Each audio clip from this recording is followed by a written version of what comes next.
31st of May 2014, only a few months after Lil Mark's death, Durk would be out in Chicago, driving around with his cousin MacArthur Swindle, who is known as Lil Durk's new rap prodigy, OTF Nunu, or Nuski. They would stop at a strip mall on the 700 block of East 87th Street, and Durk would go to visit one of the stores, while Nuski stayed back and waited in the car. At around 3:20 PM, while Durk was inside the store, someone would suddenly approach the car, opening fire at Nuski, who would attempt to drive away from the situation. Unfortunately, he'd already been hit numerous times and would crash his car into a nearby storefront window before succumbing to his injuries. Someone at the scene would even capture the moment of Lil Durk seeing his deceased cousin and breaking down, which his ops would later post on social media to mercilessly troll him. Nuski's murder remains officially unsolved, but in online theories, Melly has always been one of the main suspects. Only about an hour and a half after Nuski had been killed, Melly would simply tweet a bunch of laughing emojis with no further context. This will be followed by another tweet of Melly saying that he had heard that somebody was looking for him, and yet another tweet, this time clearly referring to the shooting by posting a bunch of emojis depicting a person running and shooting. The following day,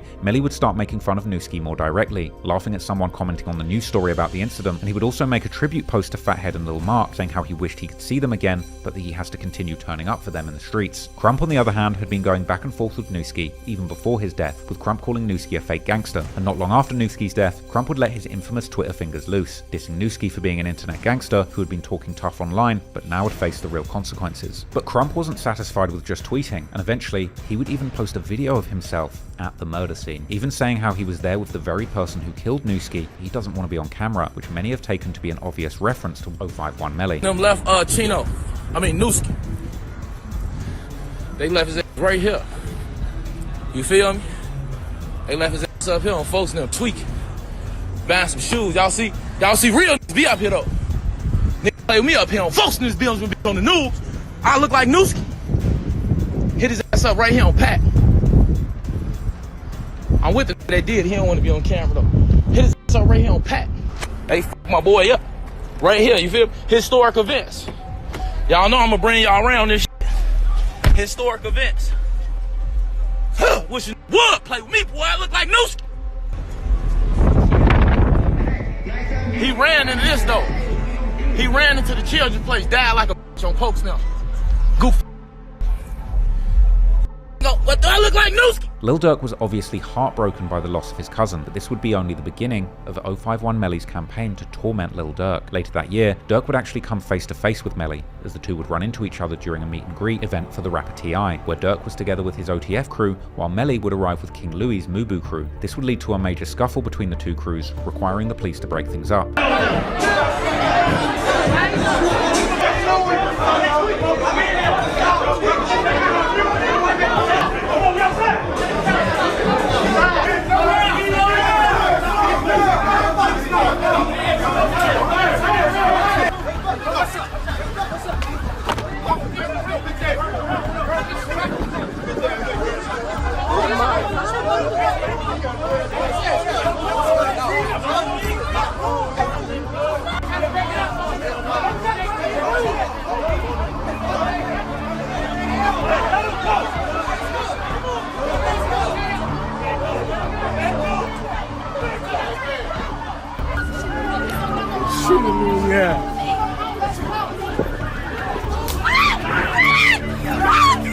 Check it out. Check it out.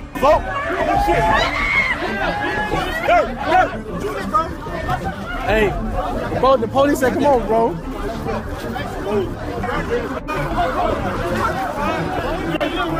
I already know to stay back, folks. I want to give a special apology to my brother, Henry, from the shop, man, the shop 147. I apologize for disturbing the peace, OTF as a whole. You, my brother, and you know I got your back 100%. Talking about a nigga choke me, man. What the f going on, man? You already know we can fight head up if you want to. We can shoot it out on you goof ass move, man.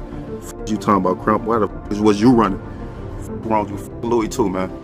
Crump and Louie. Afterwards, Melly would troll about the incident on Twitter, saying that Durk had panicked after seeing him and had failed to do anything to him before their crews got into it, perhaps subtly implying that Durk should have at least tried something given what Melly had done to Nuski. But unfortunately for Durk, Melly had zero intentions of keeping the beef only on the internet. And less than a year after Nuski's murder, he would allegedly strike again. In the early morning hours of the 27th of March 2015, Lil Durk's manager, OTF Chino, real name Uchina Aguina, was sitting in his car outside a fast food spot on the 8400 block of Stony Island Avenue. After having taken part in a meeting with basketball star Raheem about their anti-violence campaign earlier that evening, then, just like in Nuski's murder, an unknown assailant would suddenly walk up to the car, open fire, hitting Chino multiple times. By the time an ambulance would arrive to take him to the hospital, he would end up being pronounced dead on arrival. Afterwards, Mubu Crump would do what he did best, shooting another video of him visiting the death site and trolling Lil Durk, asking the cashier at the food store if they had an order for Nuski before trolling and demanding a Chino burger. Hey, y'all got that order for Nuski? Chino burger. Chino burger. Yeah, y'all got it. Hey, ready? Oh, thank you.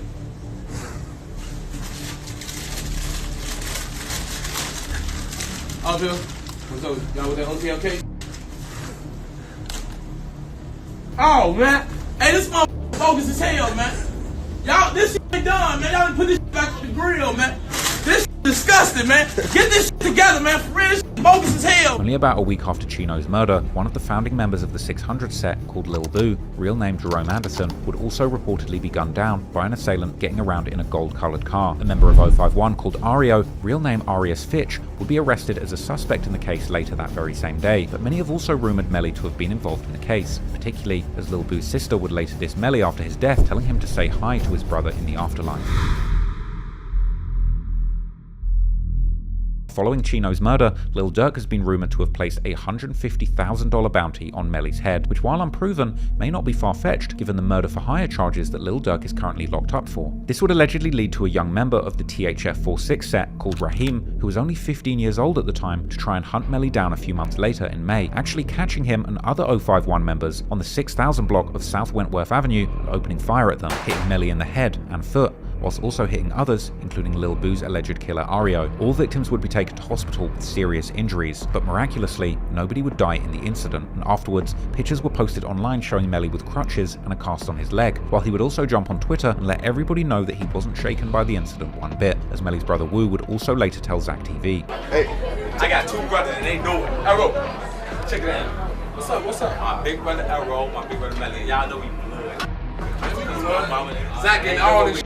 See all this, all the Shout out to Zach one time. Shout out to JCV, man. My nigga. All the time, free roll. It's your money, man. Tell you different on the camera, man. They be lying, man. We doing this shit. Look, catch me. What headshot one shit y'all did, boy. That shit one shit. Hey, no, shout out. So, he really straight off that headshot. Man, y'all know it. But unfortunately for Raheem, shooting the Chirac gravedigger but not killing him meant that he was going to be moving with a huge target on his back from that point onwards, and Melly would make it clear by swearing on Lil Mark's life that he was going to make his enemies suffer. Only a few days later, on the 24th of May, Raheem and another teen were walking in an alley near 45th Street and Cottage Grove Avenue in the Bronzeville neighborhood, when someone would ambush them and shoot both, killing Raheem while injuring his friend. Once again, Melly's friend 051 Ario, who had just last month been arrested in the relation to the murder of Lil Boo, and who had been one of the people injured in the shooting together with Melly, would be arrested for the murder. This time, the arrest would also lead to charges. Police reports would later reveal how Ario's arrest had led to an absurd moment where he would allegedly pleasure himself inside the interrogation room. During the trial, the prosecutor would argue that Ario had murdered Raheem to avenge the earlier shooting that had also injured Melly. But once again, despite persistent rumors that Melly had also participated in the shooting, and numerous times that Melly had seemingly dissed Raheem and even implied that he'd taken part in the murder, Melly himself would never be charged. In smoke, we ain't doing shit. I don't know. We don't know. I don't know what to, we ain't smoking nobody. I got shot 2 weeks, he expired. You want me to read you a bedtime story and tuck you in? Oh yeah. Tell you about this when he walked down this dark alley. He ain't make it to the other end of the alley. I'm just reading the comments, bro. I'm just asking you. I said you said you finna go to sleep. I am. And I say you want me to tell you about this story about this nigga, right? He went in through the one end of the alley, but he didn't make it to the other end. It was a black alley to take the story. I've heard of it. It's a story. Why you never heard of it? Why you wasn't there? Of course. I've heard of it.